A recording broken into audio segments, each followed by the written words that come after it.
This is just a sample of the audiobook. To get the complete audiobook, access the link posted in the first comment. They last saw Dale Maple, listed at 5 foot 10 inches tall, 168 pounds, with brown hair and fair complexion, early on February 15, 1944, at a place called Camp Hale, high in the mountains of Colorado. He'd played piano for a few friends at a rental house a mile from camp the night before, which was hardly unusual. They drank beer and sang and, weaving a little, made it back to the barracks in time for curfew. In the morning, he stopped at the bunk of his buddy Theo Leonard, holding something in his hand. It was his Army ID bracelet. He asked Leonard to keep it for him. Leonard, who knew Maple to be strangely theatrical at times, took it and added he had to get to work, which for him that day was at the dump at the edge of camp. But Maple, talkative, followed him to the dump. "Well," he volunteered, "I don't think I'm going to be around for a while." Leonard had a pretty fair idea Maple was headed to Denver to keep a promise to defend another mate awaiting court-martial.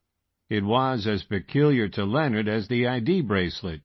To be sure, Maple, he knew, had neither a furlough to travel to Denver nor a shred of legal training.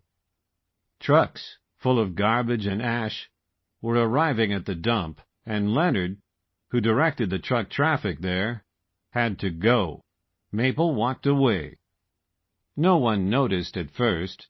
The 15,000 other soldiers in the vicinity were busy with the tense, miserable business of preparing to join the war's stupendous planetary carnage in China, Southeast Asia, Russia, Africa, and, not least, Italy.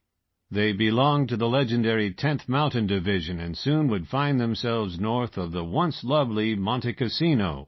The Hilltop Abbey, built in 529, was by then a heavily fortified German observation post blocking the way to Rome and would take 3 months to overrun. 20,000 Germans would be wounded or killed in the process. There would be 55,000 Allied casualties. The men would then throw themselves against the Germans' massive Gothic line, built by slaves and mostly hidden within the 7,000-foot Apennines mountain range that stretches across the width of northern Italy.